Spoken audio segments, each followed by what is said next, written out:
Well, it's going to be kind of a short Who Wednesday this Wednesday because I got some stuff I got to get done. Some other requests to get through. But we're doing 2 more tracks off of Who's Next. And then next week is going to be the big finale with Won't Get Fooled Again. So let's go. Hi guys, welcome to Lee Reacts. Hope everyone's having a good day. I'm trying my best. And we are back with the Who. Yes, for Who Wednesday. We're doing 2 tracks. We already know Getting in Tune. We've listened to that one a few months back. Today it's Going Mobile or Mobile. Who knows these days? That Bob Dylan song threw me off. So yeah, I'm just going to go with Going Mobile. And then Behind Blue Eyes, which I've done the live version of, but I've never actually done the studio cut. So they're 2 fairly short songs. They're about 3.5 minutes long. So this won't be a super long Who Wednesday, but next week will be the big kahuna of the album. I'll link the Who Wednesday playlist up there if you want to go watch some other stuff. Let's do it. All right, Going Mobile. Don't forget to like and subscribe. Watch it to the end. And if you're subscribed, make sure that little bell notification is clicked on the subscribe button so you get all my notifications for all the videos. All right, let's go. Going Mobile. 3, 2, 1, go.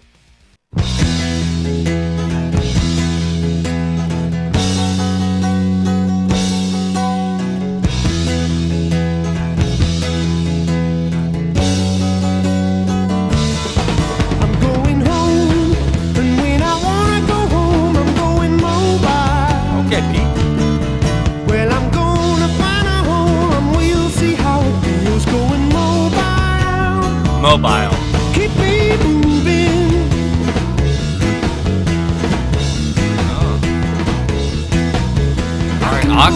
By the curve, I can make it on the road going mobile. I can stop in any street inviting people there with me going mobile. Keep me moving.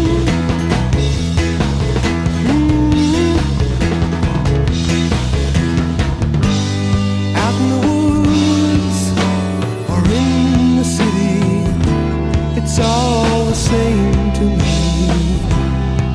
When I'm driving free, the world's my home. When I'm mobile, woo, beep beep, beep beep. Play the trick machine, make the toast and tea. When I'm mobile, well I can lay in bed with only highway ahead. When I'm mobile.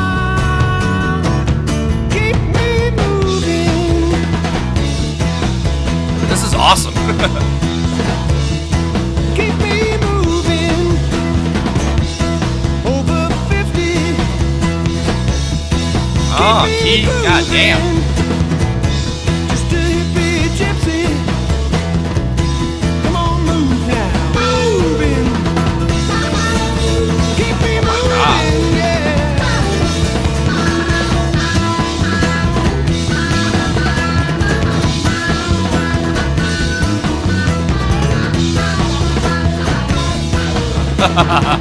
I love it.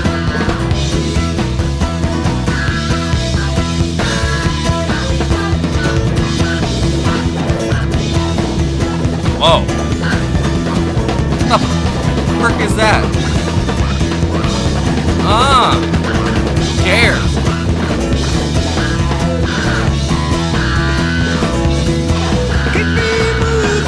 That's a guitar? Wow.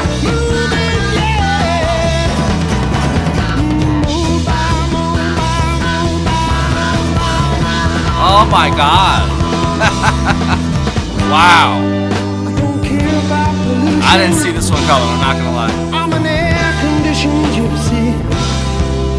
That's my solution. Watch the police and the tax man miss me. I'm mobile. Okay, Pete. Hitting the high note.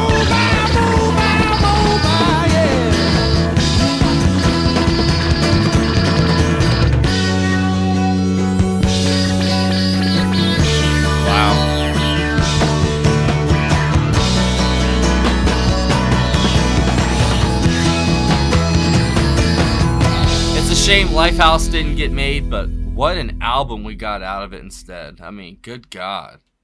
Wow. I didn't see that one coming, bro. Behind Blue Eyes. No one knows what it's like to be the bad man, to be the sad man behind the blue eyes. No one knows what it's like to be hated, Two polar opposite songs. to be faded, Still amazing.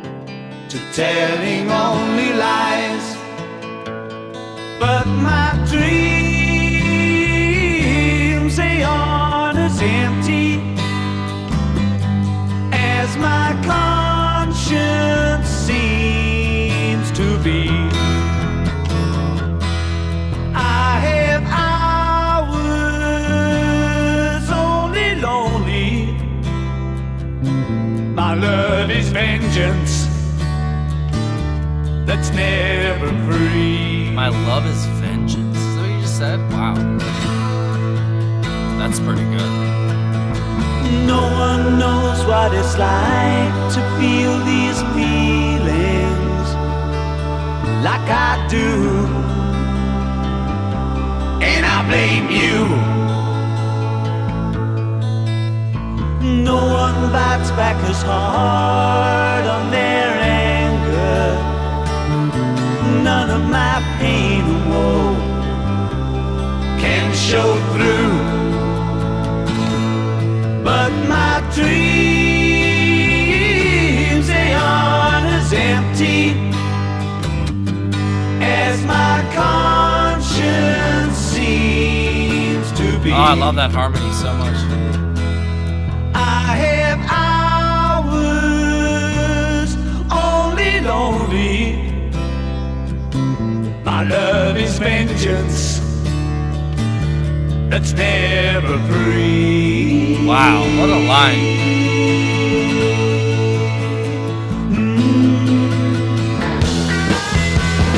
Whoa.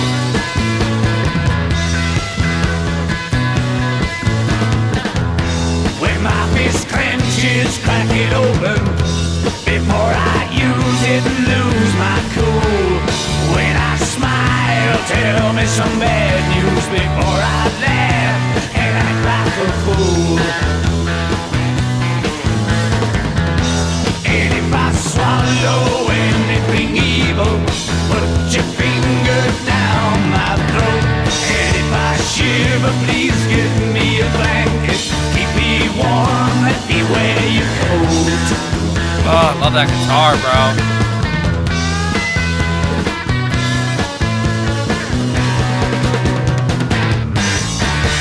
Wow. Keith never stops, man.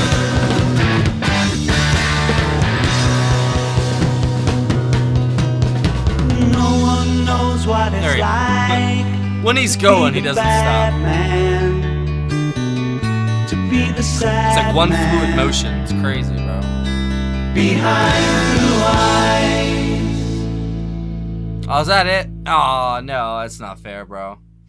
I felt like it was just getting good, too. No, I'm just kidding. That whole song was great. Man, I want to know what he was using in that first song. I got to look it up. See, I didn't have anything up because I wanted to just enjoy the songs. Who's next? I mean, that... I did not see that song coming because I've heard the live version of Behind Blue Eyes, but that studio cut is honestly way better than the live one. It was definitely... It had a little, like, maybe 2 or 3 differences to it, you know? Like, I felt like there was, like, a section here or there that was different than the live one, but that live one was, like, months ago, and it's a lot of songs lately, and I haven't listened to it, you know, that much, so I might have forgotten stuff. Let me see what it says on here, because I remember it said he used some different stuff for it. I guess that was just his guitar, because I don't think that was... Huh. Yeah, it says the VCS3, an organ, the synthesizer, vocals, guitar. So I'm guessing that might have just been his guitar. That sounded crazy, whatever it was. Because I heard the guitar at the end of it, but before, I mean, it's just going nuts with that thing. It sounded like Hendrix there for a second. So for... I guess we didn't listen to the alternate version of Behind Blue Eyes. I'm guessing this is the regular one because Al Cooper actually plays the organ on the alternate version. Nicky Hopkins wasn't on this one. Yeah, interesting. And all these songs have a... So, Going Mobile is a song written by Pete Townsend on Who's Next. Its lyrics celebrate the joy of having a mobile home and being able to travel the open road. The Who's lead singer Roger Daltrey did not take part in recording of the song, leaving the rest of the band to record it as a power trio. Townsend handles the lead vocals, guitars, and synthesizers, with John Entwistle on bass and Keith Moon on drums. The song has attracted mixed reviews from music critics. Who cares? This is one of the only 2 songs on Who's Next not to feature Daltrey. Oh, so my wife wasn't... he wasn't on my wife either. Good. I'm glad Roger wasn't on my wife. That's good. Well, who cares about the critics? But I think that was honestly my favorite of the 2. I enjoyed Behind Blue Eyes. I like Roger's vocals. It's kind of cool to see the difference between Pete's vocals and Rogers, and then the awesome harmony as well. They just they're such different singers, you know, but they harmonize very well. There you go. It's pretty simple, but I don't know, dude. Like, I really like Pete's vocals, but then I listen to Rogers and I'm like, damn, that's like that's one of the most iconic voices I've ever heard. You know, Pete's got a great voice, but Rogers got that like iconic voice factor. I don't know exactly what to call it other than that, but you hear it, you're like, yep, that's Roger, bro. And it sounds great, man. He was pouring his heart out in that second song, man. You really could feel it. Even though I'm pretty sure Pete wrote all this, but Roger brings it to life very well. And so does Pete, you know, because Pete usually does like 75% of the work, you know, the writing, half the instruments for the most part, the pianos and synthesizers. I mean, what a wizard, bro. He really is a wizard. And I enjoy just how personal and down to earth his music is. Like, it's not lofty prog, you know, it's kind of like in the dirt, you know what I mean? It's just like normal life, just music, you know, and it just so happens to be like one of the best rock and roll bands of all time doing it, you know, because it's just a random track about a mobile home. It's one of the hardest hitting tracks I've heard in a while, you know what I mean? Like, that's just crazy to me, but that's how talented they are, and that's how stacked this record is. So technically I've heard it all now, because I have heard Won't Get Fooled Again already. So I'm going to have to do like a live one for that or something like that next week. So I've heard the whole album all the way through, and wow, what an album. Yeah, this is definitely their best that I've heard so far all the way through. Even though Quadrophenia was a behemoth and it was insane, I'd still say for just how slim... What's the word? It's lean. This album is very lean, but it's just for every second that's there, it's almost like triple what a normal album would be. You know, it's just intensity ratcheted up to like another level, especially in the first and the last track.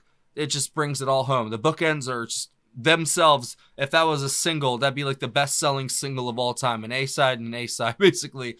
But no, it's a whole album, and there's a lot more to it than just those 2 songs. The other songs, I feel like they do play a big part into it, but those bookends, that's what, you know, that's the moneymaker right there for sure. If I had to pick a favorite song, that's really hard. I'm gonna leave the first 2 out though, or I mean the first and the last track out, because that's too easy. That's way too easy. All right. So it'd be it's either Bargain, My Wife, or Going Mobile. Getting in Tune was pretty good. Behind Blue Eyes was pretty good. The Song Is Over was pretty good. But obviously Bob O'Reilly's legendary, so is Won't Get Fooled Again. So for best song, because like I said, I'm not picking those 2. Bargain or Going Mobile. I'm gonna have to go with Bargain, dude. Honestly, Bargain, track 2 on side 1, right after Bob O'Reilly. You get punched by one song, and then there's another punch right afterwards. Honestly, this whole album is just getting beat up, basically. That's what it is, just by rock and roll. And I'm fine with it, bro. Just keep going. I don't care. I wish we had another album like this, you know? But, you know, they got plenty of albums, and they're all different, and I really enjoy them. No matter what. I think Keith's drumming in this, like I said, it's just one fluid motion all the way through. He never stops unless they're like, hey, Keith, just give us a second, you know, let Roger do his thing. He's like, all right, you know. But yeah, like I said, one fluid motion from the snare to the tom to the cymbal. I mean, like all over his kit, he's just in one constant thing, man. It's crazy. It's like one big fill, basically, the entire song, and he just absolutely kills it every time, bro. There's no other words. It's Keith Moon, you know what I mean? And I feel ashamed that before this channel, I only knew him by name, and now he's like my favorite drummer. Him and Bill Bruford definitely are my favorite drummers that I found from this era. But there are so many good ones. Like, it's crazy. I just say those two because that's off the top of my head. You know, there's literally 50 other ones that I would put up there with them too. Like, this era for me, just musical talent and ability, this era is just unparalleled, bro. Just in the quantity as well. Not only the quality, but there was quantity. Like, your backups were still pretty good. Your bubblegum pop music was pretty good. I mean, good God, bro. It's not fair in the slightest. Nowadays, you're lucky to get good stuff. There is good stuff out there, you know. Sometimes I'm a little hyperbolic about the doomer, you know, there's nothing good left. And it's, when I say that, I know that, I know. I'm just saying in general, you know, like, it just feels like it's, there's been a wound in art, if it was a thing, and it's just been bleeding out for a few years now, you know what I mean? And then you still get to see the beautiful blood flow out of it, but it's dying, you know what I mean? Wow, that was pretty profound. High five, Lee. Good job. All right, well, if I'd say, if I had to pick anything, like I said, I would go with Bargain is my favorite, but obviously Bob O'Reilly, Won't Get Fooled Again would be the best songs, but that's too easy. Between these two, I would definitely go with Going Mobile. That is my favorite song on this side, other than the last song. Fantastic album, fantastic band, and I've been talking for long enough. Thank you for watching, guys. Hope you have a wonderful day. I'll see you next time for Won't Get Fooled Again, some kind of live version. There'll be a pinned comment. If you have a good one, leave it there. And if you have an idea for our next 2 album, whatever we should do next, you can leave it there too. Thanks for watching.